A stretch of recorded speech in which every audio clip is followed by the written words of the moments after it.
Thank you for coming. नमस्कार. हे बाजूला छान ना.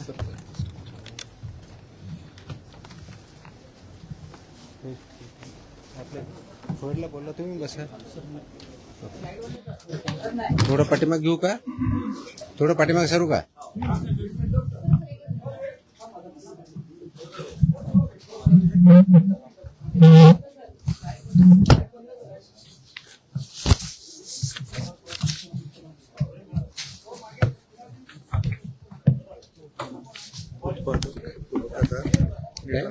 उत्पादक मॅन्युफॅक्चरर हे 260 सापडले पूर्ण.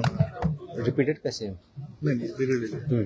हे पुरवठादार 248 आणि ट्रान्सपोर्टर 190, टोटल 700. कधीपर्यंतचे? हे 10 वर्षातले गेले. आणि रिपीटवाले वेगळे? रिपीट येणं हे डिव्हिजन वाईज आहे. डिव्हिजन वाईज रेट टेबल नाही झालं सर पूर्ण, पण हे कॅल्क्युलेट करून घेतलं. ठीक. करूया चालू.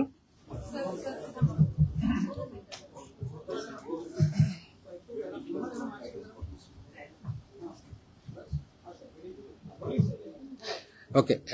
Welcome to the press conference. आज मुद्दामून एक महत्त्वाच्या विषयासाठी आपल्याला इथं बोलवलं आहे. गेल्या अनेक वर्षापासून आपल्याला माहिती आहे की महाराष्ट्रामध्ये गुटखाबंदी केलेली आहे. आपल्या FSSAI ॲक्टच्या सेक्शन 30 अंतर्गत प्रतिबंधित जे फूड आयटम्स आहेत त्याच्यामध्ये गुटखा आणि तत्सम आयटम जे आपले आहेत त्याच्यावरती गुटखाबंदी केलेली आहे. त्याच्यावरती आपण अनेक वेळा कारवाई करतो, रेड्स करतो, फाईन करतो, FIR करतो. त्याच्यामधल्या प्रोव्हिजननुसार जेल पण होते, प्रॉसिक्युशन पण चालू आहेत. परंतु प्रोहिबिटेड आयटम असतानाही, फूड आयटम असतानाही महाराष्ट्रातल्या ऑलमोस्ट सगळ्या ठिकाणी हा गुटखा विकला जातो आणि कंझ्युम केला जातो. ही रियालिटी आपण बघतोय. मग याच्यावरती पर्याय काय? एन्फोर्समेंट तर चालू आहे, ते आपण आता जास्त स्ट्रिक्ट करत आहोत, तर ते चालूच राहील. परंतु याच्यावरती काही डेटरन्स असा क्रिएट करता येईल का की ज्याच्या माध्यमातून, कारण प्रोड्युसर तर इथं नाही आहेत प्रोहिबिटेड असल्यामुळं, ते बाहेरून आपण जे याच्यामध्ये इन्व्हॉल्व असणारे बिझनेसेस आहेत, बिझनेस पर्सन्स आहेत, ट्रान्सपोर्टर्स आहेत, रिटेलर्स, होलसेलर्स, सेलर्स, हे त्याच्यामध्ये इन्व्हॉल्व आहेत. त्या प्रकारचं रॅकेट आहे आणि ते जर उद्ध्वस्त करायचे तर आपल्याला खूप मोठ्या प्रमाणात स्ट्रॉंग स्टँड घेणं हे गरजेचं आहे.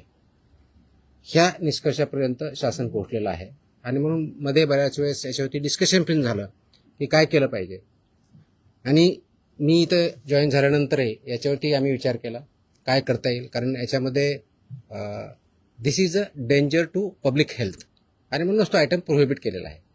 जर पब्लिक हेल्थला जर डेंजर असेल आणि तो आयटम प्रोहिबिट केलेला असेल तरीही त्याचा व्यापार होत असेल, तिथं ट्रान्सपोर्ट होत असेल, होलसेलर विकत असतील, सेलर विकत असतील आणि तो अवेलेबल होत असेल, तर त्याच्यावरती स्ट्रिंजेस्ट पॉसिबल ॲक्शन घेणं गरजेचं आहे. ह्या निष्कर्षापर्यंत पोहोचल्यामुळं आज दिनांक 12 जून रोजी मी मोका लावण्याचे आदेश पारित केलेले आहेत. So we have issued the order saying that MCOCA provisions will be, MCOCA कायदा, मकोका ज्याला आपण म्हणतो, Maharashtra control of organise crimes act 1999 हा आम्ही इन्व्होक केलेला आहे. ही माझी तिची ऑर्डर आहे इश्यू केलेली. आणि ह्या ऑर्डरच्या अनुषंगाने हा फक्त फूड सेफ्टी ॲक्ट 2006 कलम 3, 26, 27, 30, 38, 41, 42, 59, 63, 64 आणि 89 बरोबरच Maharashtra control of organise crimes act 99चा sections 21D, 21E, 21F, 3, 4, 18, 21 and 23 read with code of criminal procedure 1973 किंवा भारतीय नागरिक संहिता सुरक्षा संहिता 2023 याच्या अनुषंगाने ही ऑर्डर मी आज पास केलेली आहे.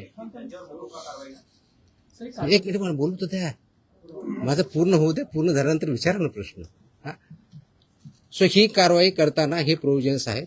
त्याच्यामध्ये ऑथॉरिटी कोणती आहे, त्याचं रॅशनेल काय आहे, कोणत्या क्राईम्सला, कोणत्या ऑर्गनाइज क्राईममधल्या जे 2(1)D ची डेफिनेशन सांगितलं त्याच्या क्राईममध्ये हा क्राईम कसा बसतो, याच्या ऑथॉरिटी कोण कोण आहेत, ह्या सर्व आपण डिफाईन केलेल्या आहेत.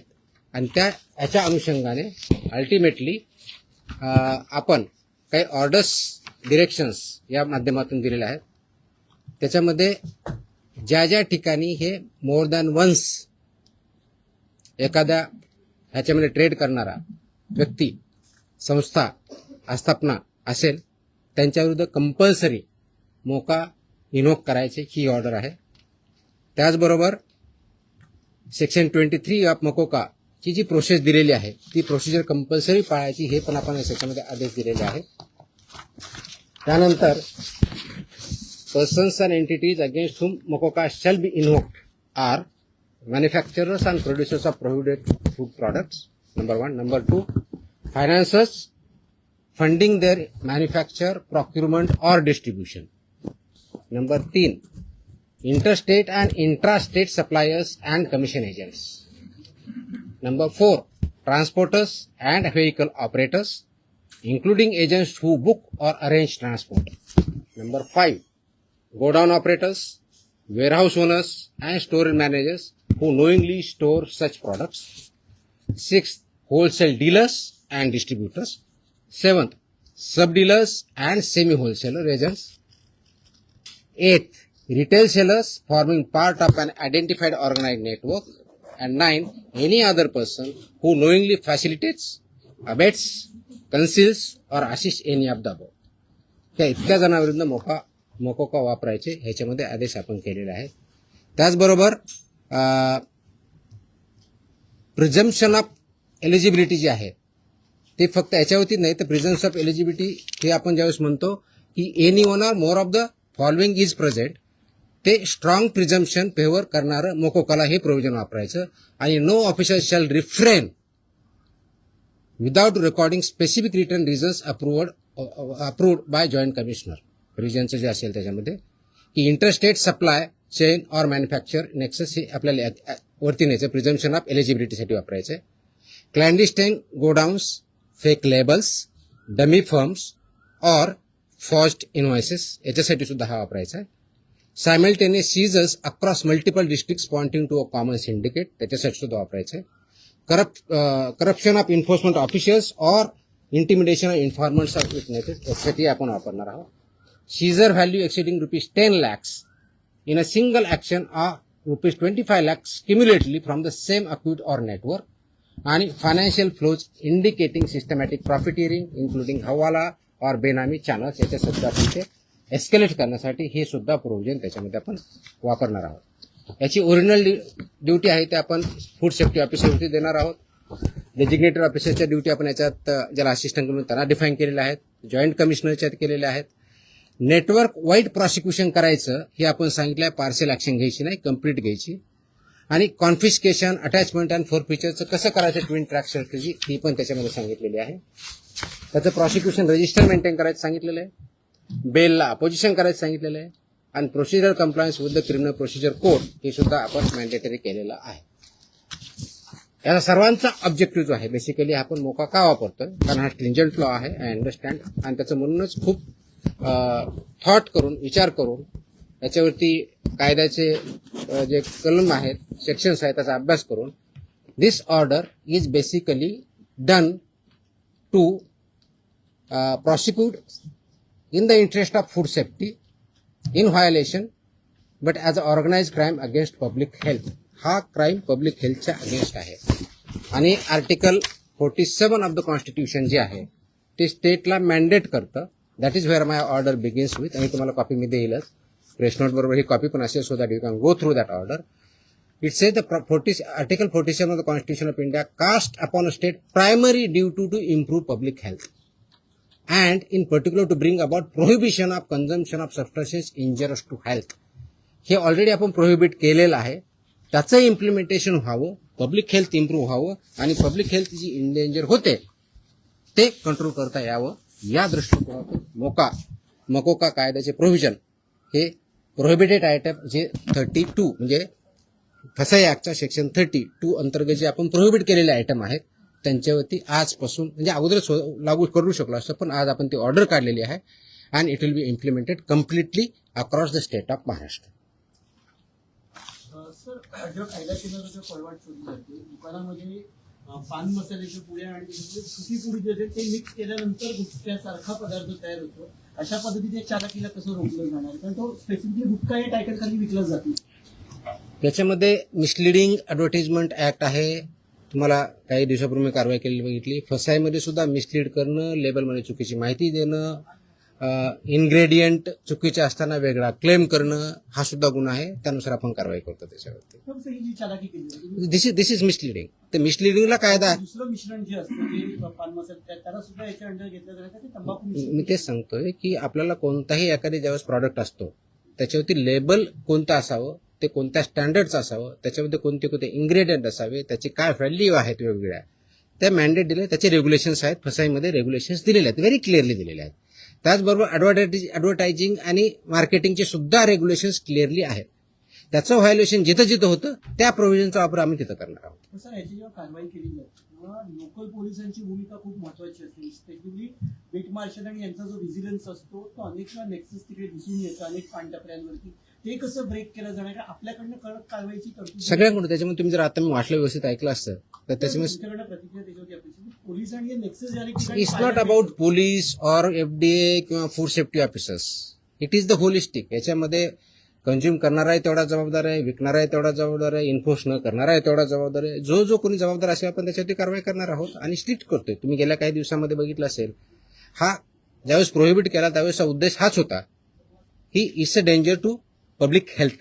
आणि ते जर टाळायचं असेल, कारण याच्यामधून काय काय आजार होतात हे मी वेगळं सांगण्याची गरज नाही. It's documented, it's in the public domain.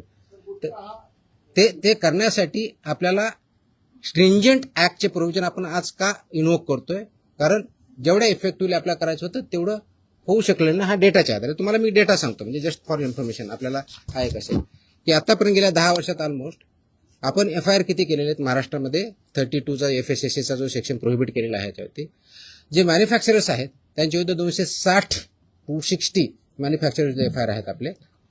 जे पुरवठादार आहेत सप्लायर्स ते 248 आहेत आणि पर्सन्स जे आहेत ते असे 190, असे 703 ट्रान्सपोर्ट कोणते हे ट्रान्सपोर्ट सॉरी ट्रान्सपोर्टर, म्हणजे उत्पादक 260, सप्लायर्स 248 आणि ट्रान्सपोर्टर्स 190, असे 703 FIR आहेत. सो FIR काय कमी केलेत अशातला भाग नाही. त्यांचं प्रॉसिक्युशन, त्यांची पुढची प्रोसेस आपण करतोय. पण आपल्याला अजूनही त्याच्यामध्ये कम्प्लीट याच्यामधून खरोखरच हद्दपात करण्याच्या दृष्टीने, कारण याच्यातून झाला नाही तर पुढची स्टेप आपण घेतोय आणि ती आज आपण घेतलेली आहे. Yes please. पदभार स्वीकारला एक मिनिट. गुटखा हा 2 नंबर धंदा आहे आणि याच्यामध्ये खूप मोठं अर्थकारण आहे आणि ज्याच्यामध्ये पोलीस प्रशासन सुद्धा मोठ्या प्रमाणात, खास करून बॉर्डरवरचे जे जिल्हे आहेत किंवा बॉर्डरवरचे जे पोलीस स्टेशन आहेत तर तिथून मोठ्या प्रमाणात गुटखा सप्लाय होतो. आता मी ज्या भागात धाराशिव जिल्ह्यामध्ये पोलीस स्टेशनच्या मोठ्या प्रमाणात पोलीस प्रशासन काही गाड्या पकडतं, काही गाड्या सोडतं, असे पण आपण मी जे सांगितलंय की दोज हु आर रिस्पॉन्सिबल त्यांच्यावरती आपण कारवाई करणार. कुणी असू द्या, म्हणजे माझे अधिकारी होऊ शकतात, इन्व्हॉल्व जर असतील तर दुसरे कुणी असू शकतात. त्याच्यामध्ये एड्स, अबेट हे शब्दप्रयोग आपण जे केलेले आहेत त्याच्यामध्ये त्यांचं इन्व्हॉल्वमेंट जर सिद्ध झालं तर आपण त्यांच्यावरती कारवाई. नाही FIR आतापर्यंत झालेले, पण ते प्रूव्ह करण्यासाठी, you are not getting my point. ते प्रूव्ह करण्यासाठी, लेट मी आन्सर दॅट. ते प्रूव्ह करण्यासाठी आपल्याला ते डॉक्युमेंटरी एव्हिडन्स लागतील, आपल्याला एव्हिडन्सेस लागतील. असे आपल्याकडे सापडले तर डेफिनेटली आपण कारवाई करू. Let me complete.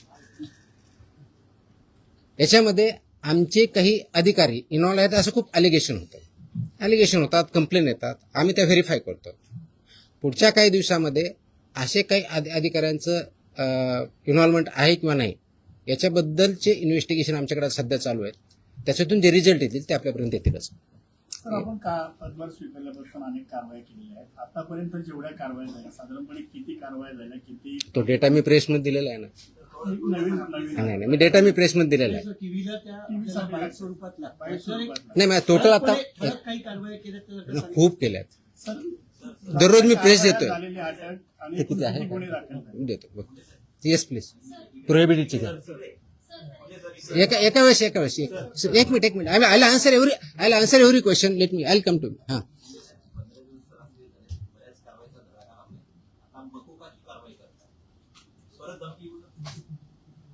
मला धमकी आलेलं कुणी सांगितलं तुम्हाला? नाही, sorry, no sorry, please look at ती जुनी क्लिप आहे, कमीत कमी 10 वर्षापूर्वीची आहे. Look at the clip. आताची क्लिप नाही याची ती. दॅट वॉज नाही मला नाही आलेलं.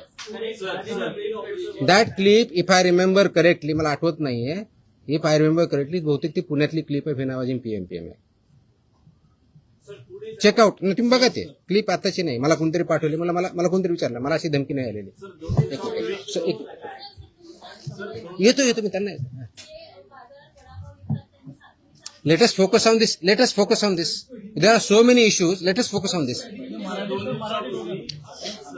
Please. थोडं. I'll answer on this one. 2 दिवसापूर्वी संभाजीनगरमध्ये एफडीएच्या पथकावर प्रगट केलं आणि अधिकाऱ्यांना स्कॉर्पिओ गाडी त्यांच्या अंगावर घालण्याचा प्रयत्न केला. त्यांच्यावर पण मोकोका अंतर्गत कारवाई होती. आता हे जे मी exactly that's what I am saying. कारण मोकोका क्लॉज वापरण्यासाठी ज्या काही प्री कंडिशन्स आहेत त्या फुलफिल झाल्या डेफिनेटली करणार आम्ही. कारण त्याला एका गुन्ह्यासाठी होत नाही. It has to be more than 1 offence in last 10 years. त्यांच्यावर जर झालेला असेल तर डेफिनेटली आम्ही करू. कारण त्याचं कंडिशन फुलफिल करायला पाहिजे. अदरवाईज आमचे FSSAचे ऍक्ट, BNS ऍक्ट आम्ही ते वापरतोच आहोत. आज ती जे हल्ला झाला त्याच्यावरती इमिजिएटली शिफ्ट कारवाई पण झाली. 7 का 8 लोक त्याच्यामध्ये अरेस्ट पण झाले immediately. I spoke on with DGP also. DGPने सुद्धा इमिजिएटली त्याच्यावरती रजिस्ट्रेशन म्हणून कारवाई केली. अँड अशा प्रकारचे हल्ले आम्ही भिणार नाही. Very clearly will protect our officers आणि those who take law into their hands will show force of the law. एक मिनिट. येस नाही, बाजूला तुमच्या बताऊंगा. मेरी हिंदी इतनी अच्छी है ही नहीं, जितनी भी टूटी फूटी है उसमें बात करूंगा. बोलूंगा. एक मिनिट तुम्हाला उत्तर दिलं ना मी. आपण एकदा मराठी पूर्ण करून घेऊया, मग आपण अरे थांबा ना तुम्ही, मी इथंच आहे, मी कुठे पळून नाही चाललोय. सिस्टमॅटिक होईल. भिवंडीमध्ये जे आहे ते नकली व्यक्ती अधिकाऱ्यांना अटक करण्यात आलेली आहे. त्यामुळे कशा पद्धतीने जर एखाद्या वेळेस आपण ज्यावेळी धाडी टाकतो, आय कार्ड असतं ऑफिसरकडे. Simple. My officers wear I card. Very clearly they show the I card. या प्रतिबंधित माल जो आहे तो बऱ्याचदा गुजरात सारख्या राज्यातून मुंबईत येतो. खास करून गुटखा असेल किंवा बऱ्याचदा भेसळयुक्त खावा देखील गुजरातवरूनच मुंबईमध्ये येतो. वाहतूक व्यवस्था करणाऱ्या अनेक लक्झरी बसेस असतात, टुरिस्ट गाड्या असतात किंवा ट्रक. यासाठी RTOची काही मदत वगैरे घेणार? मी आता वाचताना वाटलं इन्क्लुडिंग ट्रान्सपोर्टर्स. RTOची मदत घेणार? सगळ्या एजन्सी एकत्र काम करत असतात. त्याच्यामध्ये सगळ्याच एजन्सी काम करतात. आपण याच्यामध्ये मकोका लावताना किंवा हे करताना इव्हन आताचे जे FIR होत आहेत त्याच्यामध्ये आपण फक्त विकणाऱ्याला करत नाही, त्याचा ट्रान्सपोर्टरला पार्टी करतोय, त्याचा डिस्ट्रीब्युटरला पार्टी करतोय, तुमच्या ओनरला. मी तुम्हाला लिस्ट पण दिली. तर इथून पुढचे आता आल्यापासून FIRचे हे it will be right from manufacturer to seller. आताही होतात, अजून जास्त स्ट्रिंजंटली होतील. So they are responsible. कायद्यामध्येच व्हेरी क्लिअरली त्याच्या मेन्शन आहे, कुठेही डाऊट नाही त्याच्याबद्दल. याच्या बाहेर नका विचारू, जो आपला विषय चालला तेवढाच विचार. नाही, संबंधित नाही, आजच्या विषयाशी संबंधित. तुकाराम मुंडे साहेब ज्या विभागाचा पदभार ग्रहण करतात तो विभाग नेहमी चर्चेत येतो, असं का होतं? त्याचं उत्तर तुम्ही द्या, मी कसं देणार आहे? आय मीन तो काय होतो तर you are better. No, I cannot answer this. Simple. कारण काय येतो, लोक चर्चा का करतात, तुम्ही जास्त का पब्लिश करतात, का कुणी काय करतं, ह्याचं उत्तर मी नाही देऊ शकत. You have to analyse. त्याचं उत्तर मी कसं देऊ शकणार? सोशल मीडियावरती तुम्ही विचारायचं प्रचंड लोकांचा पाठिंबा. We are diverting. Let us not divert. No. So हे जे विषय त्याच्यावरती आपण बोलू, बाकीचे विषय नाही. हा नाही, याच्या अगोदर फक्त हा डेटा प्रोहिबिटेड ना, प्रतिबंध.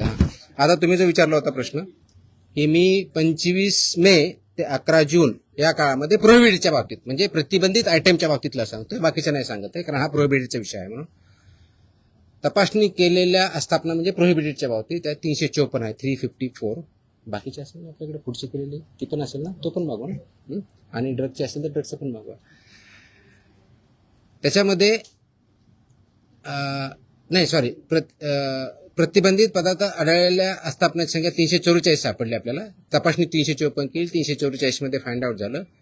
जप्त साठ्याची किंमत ह्या 344 मध्ये किती रुपये,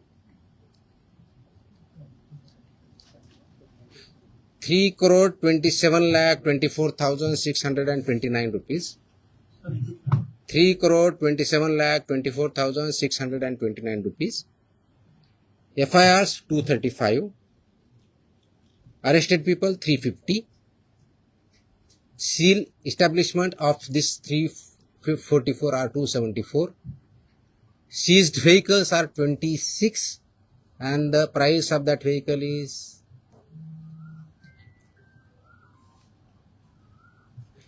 1,33,000. No, 13,39,500. No, sorry, 1,33,95,000.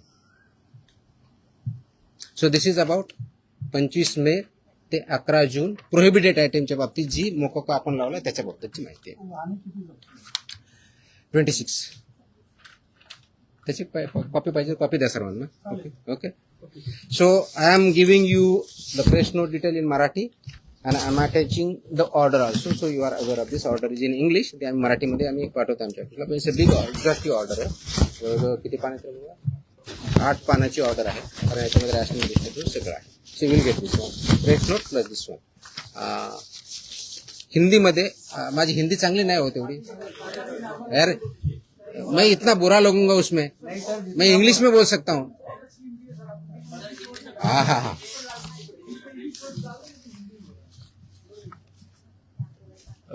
आप सब जानते हैं कि महाराष्ट्र में FSI एक्ट के तहत सेक्शन 30 के अंदर प्रोहिबिटेड आइटम्स है, जैसे कि गुटखा, पान मसाला, इसमें एक आइटम से प्रोहिबिटेड है.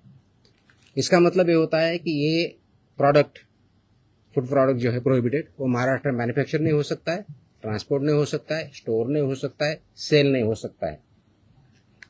फिर भी बहुत कार्रवाई करने के बावजूद इसका सेलिंग और अवेलेबिलिटी महाराष्ट्र में कई जगहों पे पाया जाता है.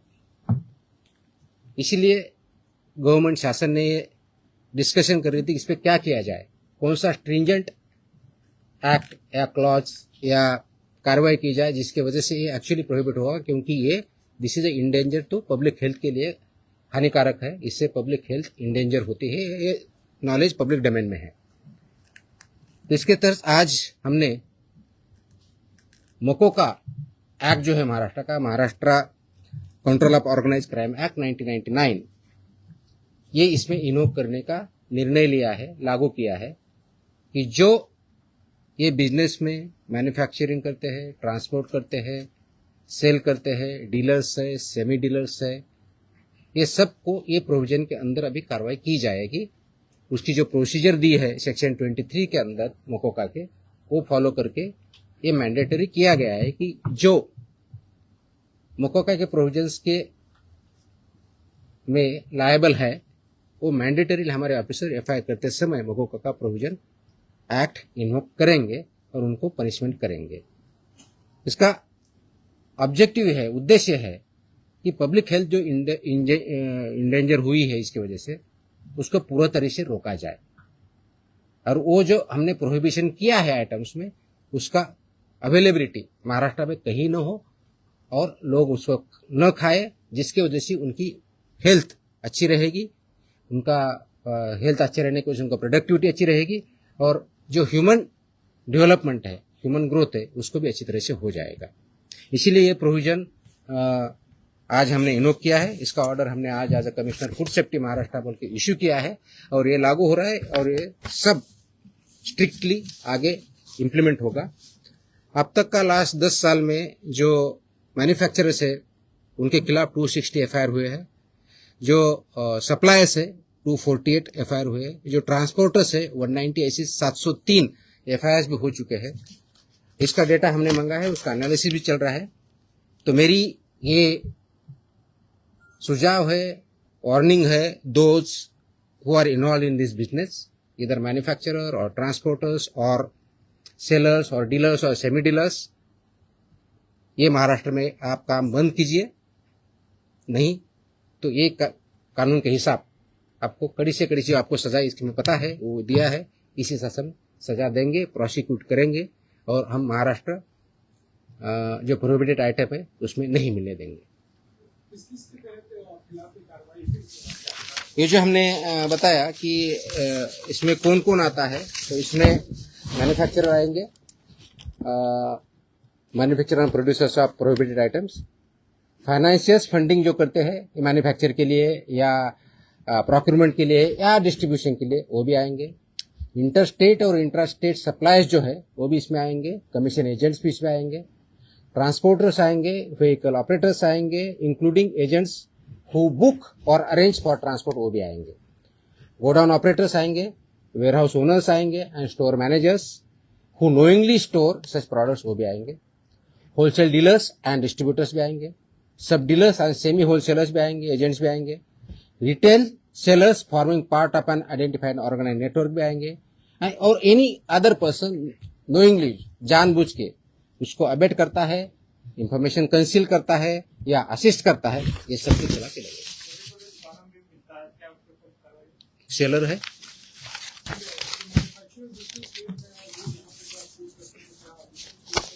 so it's a part of syndicate K definition में सब कुछ आया है। Organized crime, that's why it is an act, that's why this is become an organized crime and they are working as a syndicate, that's why we are invoking this provisions. They are supporting. आम आदमी के लिए मकोगा लगने के बाद कितना मुश्किल हो जाएगा जो शख्स इसमें आम आदमी को क्यों मुश्किल होगा? नहीं, आम आदमी को जानने के लिए जो भी इस आम आदमी बिजनेस में नहीं है ना, जो भी इस बिजनेस में है अगर वो पकड़ा जाएगा और मकोगा लगेगा, क्या क्या स्टूडेंट जो धारा है ये तो आप मौका में क्लियरली है ना, लाइफ इम्प्रिजनमेंट प्रोविजन आहे ना। किती सजा आहे त्याची? किती वर्ष ते काढा जरा प्रोविजन। ऑफकोर्स दे प्रोसिक्यूट होंगे, कोर्ट में केस चलेगा। हाँ ऑफकोर्स सबको बेल अपोज कर हमने बता ही दिया ना कितना है। वो अगर बताएंगे सर तो थोड़ा सा डर नहीं वो तो फुटे which may extend up to 10 years imprisonment, shall also be liable to fine, such property shall also be liable to be attached and forfeiture। और रिपीट है तो उसका फिर और बताए, यहाँ इम्प्रिजनमेंट प्रॉपर्टी भी सीज होगी। नाही हे विषय संपवल्यानंतर आपण दुसरा आता, ठीक आहे? तुमचे प्रश्न संपत नसतात कधी, मला माहिती आहे। आय थिंक झालं ना आता हिंदीमध्ये। हाँ येतो एक विषय संपला, आता हा विषय संपवत आपण। माझी अशी अपेक्षा आहे आपल्याकडून, प्लीज याला चांगली पब्लिसिटी द्या। This is in the interest of state of Maharashtra, is very very crucial, very very crucial. Many people have fallen prey to this, so we need to save our people, we need to work, that's a public health hazard and we have to eliminate it, absolutely clear। so इसीलिए मुझे ये publicity जितनी ज़्यादा दे सकते हो वो दे दो, that is my request। Dairy ओनर्सची आणि मॅन्युफॅक्चर म्हणजे मिल्क अँड मिल्क प्रॉडक्ट्स याच्यामध्ये आज मीटिंग मी सगळ्यांची बोलवली होती। उद्देश हा होता की डेअरी सेक्टरमध्ये जे फसाईचे रेग्युलेशन्स आहेत, स्टँडर्ड्स आहेत, म्हणजे सगळ्या सेक्टरमध्ये आहेत, त्याच्यामध्ये डेअरीचे पर्टिक्युलरली बोलवली होती, कारण तो खूप मोठा इश्यू आहे, अनेक वर्षापासून आहे। अत्यंत चांगले लोक काम करणारे त्याच्यात आहेत आणि काही त्याच्यामध्ये चुकीचं काम करणारे पण आहेत। आणि म्हणून FDA म्हणून आम्ही काय कारवाई करणार as a regulator, FDA is a regulator, आणि फूडच्या बाबतीत म्हणलं फूड कमिशनर स्टेट म्हणून आम्ही रेग्युलेट करतो जे फसाईचे नॉर्म्स आहेत। कारण फसाई ॲक्ट हा 2006ला आला, त्याचे रूल्स 2011ला झाले आणि 2011 पासून आतापर्यंत वेगवेगळे रेग्युलेशन किंवा स्टँडर्ड्स फसाईने डिक्लेअर केलेले आहेत। ते मॅन्डेटरी आहे सर्वांवरती, जे फूड बिझनेसेसमध्ये आहे, ज्याला आपण FBO म्हणतो, फूड बिझनेस ऑपरेटर, ते रजिस्टर्ड असणं हा भाग वेगळा आहे। पण त्यांनी कोणत्या कोणत्या प्रकारचे स्टँडर्ड्स जे प्रॉडक्ट आहेत त्याला वापरायचे, त्याप्रमाणे प्रॉडक्ट तयार करायचे किंवा सेल करायचे, हे त्याच्यामध्ये स्टँडर्ड्स दिलेले आहेत। त्याच्यामधला एक भाग म्हणून जे मिल्क अँड मिल्क प्रॉडक्ट्स आहेत याच्यासाठी जे स्टँडर्ड्स लागतात ते त्यांनी पाळावेत, ते त्यांनी इम्प्लिमेंट करावेत। या दृष्टिकोनातून एक इंटरॅक्शन सेशन, कायद्याचे प्रोव्हिजन, रेग्युलेशन्स कोणते आहेत ते त्यांना आम्ही सांगितले, त्यांचे जे काही इश्यू होते ते आम्ही समजून घेतले आणि यातून पुढे खूप स्ट्रिक्टली याच्यावरती इन्फोर्समेंट होईल, राईट फ्रॉम कलेक्शन सेंटर गावातलं जे असेल तिथपासून ते म्हणजे तुमचा MBO असेल म्हणजे तुमचं जे चिलिंग सेंटर असेल, कलेक्शन सेंटर्स असतील, चिलिंग सेंटरपासून तुमच्या डेअरीपर्यंत जात असेल, मग तुमचा दूध प्रॉडक्ट बनवणारा किंवा पनीर बनवणारा तिथपर्यंत जात असेल, ते प्रॉडक्ट बनवून ते कंझ्युमरपर्यंत जात असतील, ही सगळी चेनमध्ये जे त्याच्यामध्ये इन्व्हॉल्व आहेत त्यांनी हे सगळे स्टँडर्ड्स पाळले पाहिजेत, इम्प्लिमेंट केले पाहिजेत आणि त्याच्यामुळे चुकीचं काही होणार नाही हे त्यांना समजून सांगण्यासाठी, कायद्याचे प्रोव्हिजन समजून सांगण्यासाठी आम्ही मीटिंग बोलवली होती, इंटरॅक्शन केली. मी एक प्रेझेंटेशन पण केलं की कायदा काय सांगतो, नाही केलं तर त्याचे काय प्रोव्हिजन होतात. तर 2-3 ठळक ज्या गोष्टी आहेत त्याच्यामधल्या, तर एक पहिलं की अनसेफ फूड हे कशाही परिस्थितीत टॉलरेट केलं जाणार नाही, इन्क्लुडिंग मिल्क प्रॉडक्ट्स. अनसेफ फूडची डेफिनेशन कायद्यात दिलेली आहे, त्याच्यामुळे मी इथं बोलत नाही, ते तुम्ही वाचू शकता, त्याच्यात क्लिअरली आहे. दुसरं अडल्चरेटेड फूड, तिसरं मिसब्रँडेड, चौथं सबस्टँडर्ड आणि अजून काय एवढंच नाही. सो अशा प्रकारच्या कॅटेगरी आहेत आणि या प्रत्येक कॅटेगरीला काय पनिशमेंट आहे हे कायद्यामध्ये दिलेलं आहे. तर ते व्हायलेट तुम्ही करू नये, त्याचे जे वेगवेगळे रेग्युलेशन्स, पहिला रेग्युलेशन फॉर रजिस्ट्रेशन कंपल्सरी आहे, ते बऱ्यापैकी इम्प्लिमेंट आहे आजच्या डेटला, रजिस्ट्रेशन आणि लायसन्सिंग, पण ते तेवढ्यापर्यंत चालत नाही. फूड प्रॉडक्ट्सचे जे 2011चे स्टँडर्ड्स आहेत ते बऱ्याच वेळेस कॉम्प्रोमाइज केले जातात, ते करता येणार नाही. मार्केटिंगच्या किंवा ॲडव्हर्टाइजिंगच्या बाबतीत चुकीचं लिहिलं जातं, ते करता चालणार नाही. त्याचबरोबर काय म्हणतो त्याला, प्रिंटिंग काय म्हणतो त्याला, प्रिंट करतो ते लेबलिंग जे आहे ते व्यवस्थित होत नाही किंवा चुकीच्या पद्धतीने होतं का मिसलिडिंग होतं, ते चालणार नाही. पॅकेजिंग त्याचे स्टँडर्ड्स ठरवले आहेत, ते पॅकेजिंग त्याच पद्धतीनं पाहिजे, ते चालणार नाही. हे त्यांना आम्ही चांगल्या पद्धतीनं समजून सांगितलं आहे आणि बाय अँड लार्ज त्यांची कन्व्हिन्स झालेली आहेत की येस आमच्याकडे काही ज्या त्रुटी असतील तर आम्ही त्याच्यामध्ये कारवाई करू, जेणेकरून हे जे दूध आहे किंवा प्रॉडक्ट आहे, फूड अँड फूड प्रॉडक्ट जे आहेत ते कंझ्युमरला जे स्टँडर्ड फसाईने घालून दिलेले आहेत ते त्याप्रमाणे करतील. जे करणार नाही त्याच्यामध्ये फसाई ॲक्टनुसार आपण त्याच्यावरती कारवाई करणार आहोत. आता हे standard over a period of time आले, 2011 पासून आतापर्यंत जवळजवळ टोटल 28 प्रकारचे रेग्युलेशन किंवा स्टँडर्ड आहेत, त्याच्यातले 6 हे ऑथॉरिटीचे आहेत, मग 22 आहेत वेगळ्या प्रॉडक्टच्या बाबतीतले आहेत सगळे. त्याच्यातले बऱ्याचशा अंशी 6 ते 10च्या दरम्यान हे फूड अँड फूड प्रॉडक्ट्स लागतात. प्रत्येकाला मोर दॅन 1 लागतात, रजिस्ट्रेशन कंपल्सरी आहे, पण ते फूड कॅटेगरी जी असेल त्यांना ते लागतात. ते स्टँडर्ड्स आम्ही जास्त इम्प्लिमेंट करू, सॅम्पलही आम्ही वाढवू आणि त्याचबरोबर आम्ही हे सांगितलं की कंप्लायन्स करणं ही तुमची जबाबदारी आहे आणि इन्फोर्स करणं ही आमची जबाबदारी ॲज अ रेग्युलेटर म्हणून. ती इन्फोर्समेंट आमचं स्ट्रिंजंट होईल. त्याच्यामुळं आपण स्वतः आपल्या आदिनिसा ज्यांच्याकडून तुम्ही दूध घेता, जे चिलिंग सेंटर्स आहेत, जे तुमचे प्रॉडक्ट्स आहेत, तुमचे प्लांट्स आहेत, त्या ठिकाणी याचं कोणतंही व्हायोलेशन होणार नाही याची काळजी तुम्ही घ्या. आणि सबस्टँडर्ड असेल, अनसेफ असेल, तो माल रिजेक्ट करा, तो तुम्ही वापरू नका, दुसऱ्याकडे वापरून देऊ नका, so that this unsafe, substandard, adulterated, misbranded असं कोणताही प्रॉडक्ट मार्केटमध्ये येणार नाही. त्यासाठी तुम्ही कार्यरत राहा आणि ते कंप्लायन्स करता की नाही त्याचं एन्फोर्समेंट आम्ही बघू आणि जिथं कंप्लायन्स होत नाही त्यांच्यावरती आम्ही स्ट्रिक्ट कारवाई करू. दिस वॉज द मीटिंग. तुमच्या कारवाईचं शेतकरी फार खुश आहेत. तुमच्या कारवाईच्या नंतर आठवडी तालुक्यामध्ये तुमचा दुधाभिषेक करण्यात आला. दुधाचे रेट वाढतील असं वाटतं तुम्हाला? रेट माझ्या हातात नाही आहेत. वाढवणं हा इज अ फ्री मार्केट, त्याच्यामुळे दुधाचा किती रेट असावं ते डिमांड सप्लायवरती ठरलं जाईल.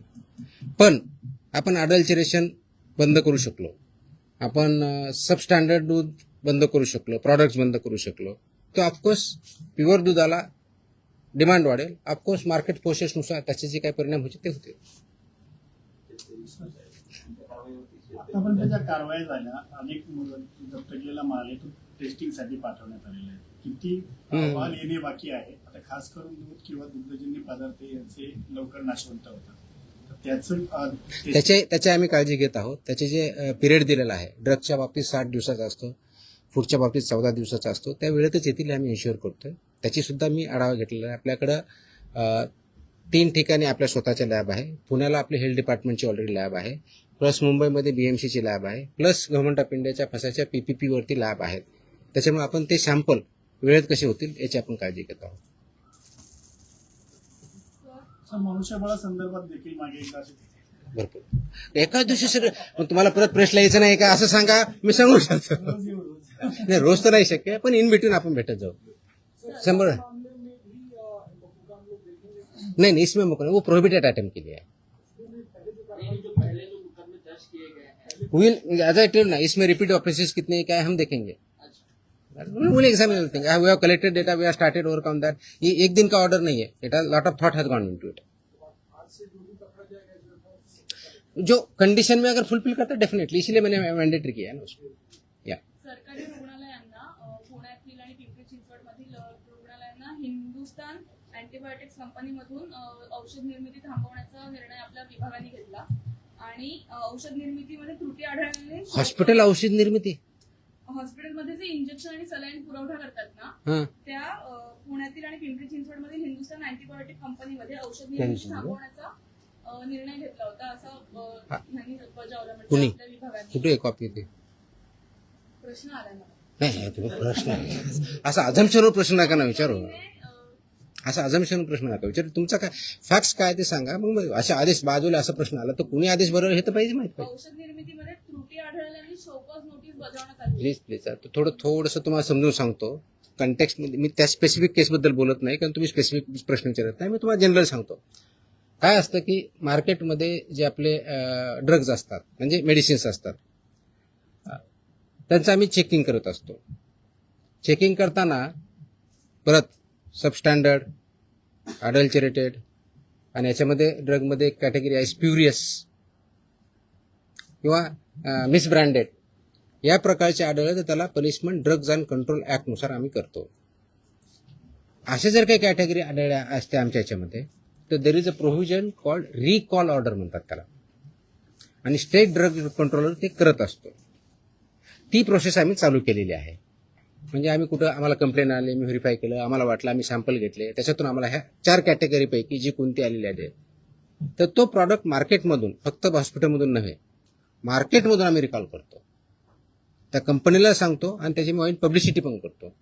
तर तशा प्रकारच्या ऑर्डर आम्ही ज्या केसेसमध्ये आम्ही ते recall order drug control, state drug controller who sitting here, म्हणजे इथं जे आपण जॉईंट कमिशनर ड्रग HQ म्हणतो, he is a state drug controller, तर त्यांच्या मार्फत इश्यू करतो आणि ते कंप्लाय करतो. पर्पज असा असतो त्याच्या पाठीमागचं की जर हे चुकीचं आहे तर ते कंझ्युम होऊ नये, म्हणून ते रिकॉल ऑर्डर असते. आणि बाकीचे प्रोव्हिजन ज्याप्रमाणे FIR करून किंवा जे काय प्रॉसिक्युशन करायचे त्या कंपनीवर आम्ही करत असतो.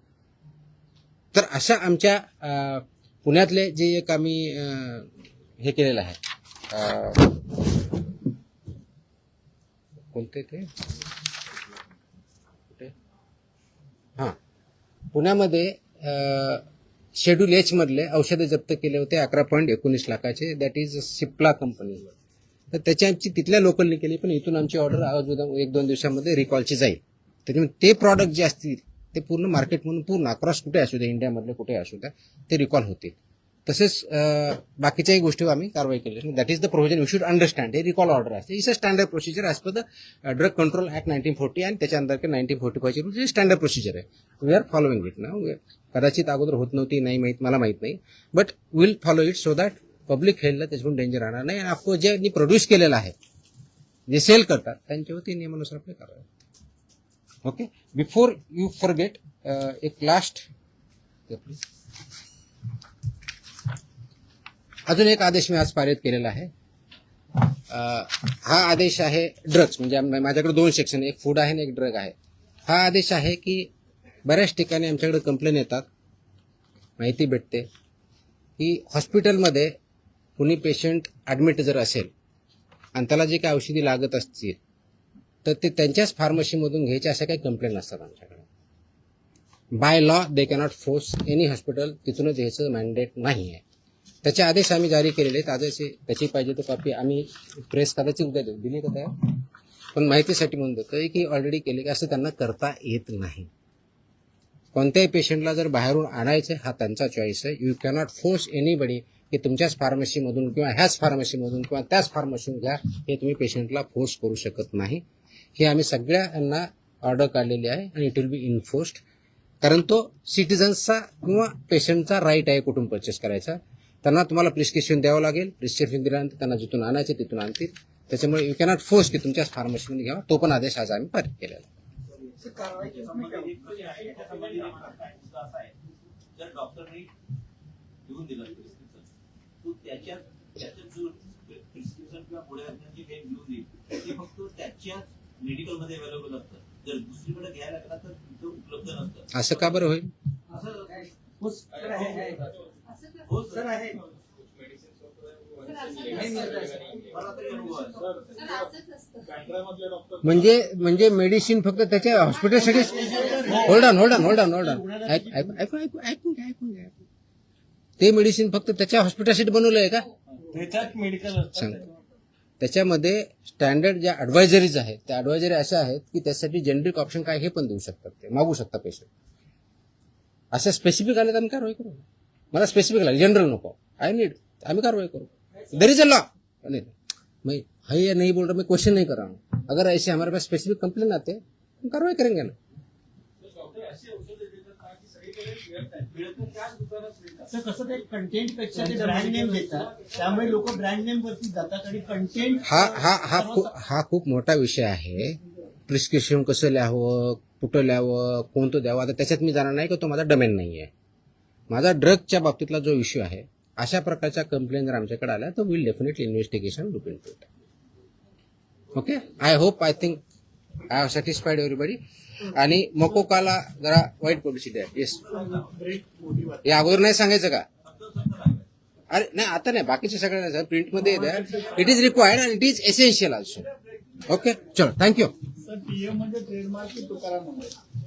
गप्पा नको मारा.